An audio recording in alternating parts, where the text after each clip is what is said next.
27, ಆದಿಜಾಂಬುವದು 5, ಆದಿಜಾಂಬುವ ನಿಗಮದ್ದು 5, total 32. ಇದು total ಆಗಿ 21, 22, 23, ಇವಾಗ 24, 25 ಬೋರ್ವೆಲ್ಗಳನ್ನ ಕೊರಿತಾ ಇದ್ದೀವಿ. ಬೋರ್ವೆಲ್ ಕೊರಿತಾ ಇದ್ದೀವಿ. 23, 24 ಇವಾಗ ಕೊಡ್ತಾ ಇದ್ದೀವಿ. 24, 25 ಇವಾಗ ಬೋರ್ವೆಲ್ ಕೊರಿತಾ ಇದ್ದೀವಿ, ಡ್ರಿಲ್ಲಿಂಗ್ ಮಾಡ್ತಾ ಇದ್ದೀವಿ.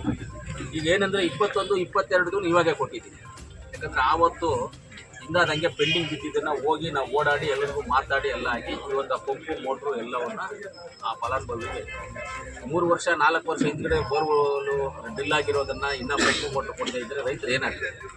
ಅವ್ರು ಡ್ರಿಲ್ ಆಗಿದ ತಕ್ಷಣ 1 ತಿಂಗಳು 2 ತಿಂಗಳು ಕೊಟ್ಟರೆ ಒಳ್ಳೇದು. ಆ ಪ್ರಾವಿಷನ್ ಮಾಡ್ಕೋಬೇಕು. ಇನ್ಮೇಲೆ ನಾವು 2 ವರ್ಷ 3 ವರ್ಷ ಆದರೆ ಬೆಸ್ಟ್ ಹೋಯ್ತು ಅಷ್ಟೇ, ನೀರಿರುತ್ತೋ ಇರಲ್ವ ಅದರಲ್ಲಿ, ಆ ಥರ ಆಗೋಗ್ಬಿಡ್ತದೆ. ಅದರಿಂದ 21, 22, 23, 24 ಪಂಪು ಮೋಟರ್ಸು ಎಲ್ಲ ಇವತ್ತು ಮುಂದೆ ಕೊಟ್ಟಿದ್ದೀವಿ. ಒಂದು ಫಲಾನುಭವಿಗೆ 125,000 ರೂಪಾಯಿ, ಒಂದು ಫಲಾನುಭವಿಗೆ 3,25,000 ರೂಪಾಯಿ.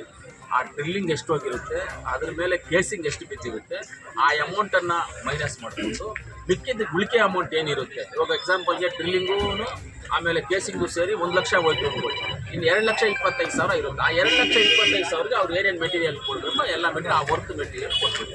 ಒಂದು ವೇಳೆ ಕೆಲವ್ರದ್ದು ಏನಾಗಿದೆ ಅಂದರೆ ಡ್ರಿಲ್ಲಿಂಗ್ ಬಂದುಬಿಟ್ಟು 1000 ಅಡಿ ಹೋಗಿದೆ, ಕೇಸಿಂಗು 100-120 ಅಡಿ ಹೋಗಿದೆ. ಅಂಥವ್ರಿಗೆ ಏನಾಗುತ್ತೆ, ಪೈಪು 4-5 ಪೈಪ್ ಸಿಗುತ್ತೆ, ಪಂಪು ಮೋಟರ್ ಸಿಗುತ್ತೆ, ಕೆಲವರು ಪ್ಯಾನಲ್ ಬೋರ್ಡ್ ಸಿಗುತ್ತೆ, ಕೆಲವರು ಕೇಬಲ್ ಸಿಗುತ್ತೆ. ಇದು ಆದ್ರೂ ನಂದು ಒಂದು ಏನಂದರೆ ಸರ್ಕಾರದ ಮಟ್ಟದಲ್ಲಿ ಇದನ್ನು ನಾವು ಮಾತಾಡ್ತೀವಿ.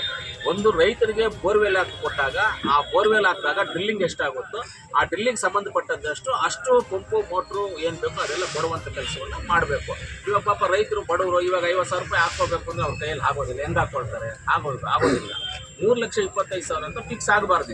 ಇದೇನಾಗಬೇಕು, ಒಂದು ರೈತರಿಗೆ ಬೋರ್ವೆಲ್ ಅಂತ ಬೋರ್ವೆಲ್ ಹಾಕಬೇಕು. ಅದು ಎಷ್ಟು ಡೆತ್ ಹೋಗಿದೆ ನೋಡಬೇಕು, ಅಷ್ಟು ವರ್ಕಿಗೆ ಮೆಟೀರಿಯಲ್ಸ್ನ ಕೊಟ್ಟು ಅವ್ರಿಗೆ ನೀರೆತ್ತಿ ಆಚೆ ಕೊಡುವಂಥ ಜವಾಬ್ದಾರಿ ಸರ್ಕಾರ ತಗೋಬೇಕು.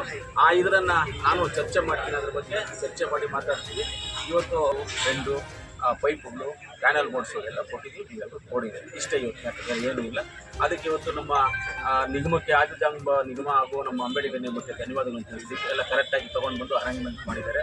ಆಮೇಲೆ ನಮ್ಮ ನೀರು ಎಲ್ಲರೂ ಇದ್ದಾರೆ, ಎಲ್ಲರಿಗೂ ನಾನು ಧನ್ಯವಾದಗಳನ್ನು ತಿಳಿಸ್ತೀನಿ. ಇಂಥ ಕಾರ್ಯಕ್ರಮಗಳು ಒಳ್ಳೆಯವು ನಡೀತಾ ಇರಬೇಕು, ಮುಂದಕ್ಕೂ ನಡೀತಾ ಇರ್ತದೆ, ಮಾಡ್ತಾ ಇರ್ತೀವಿ.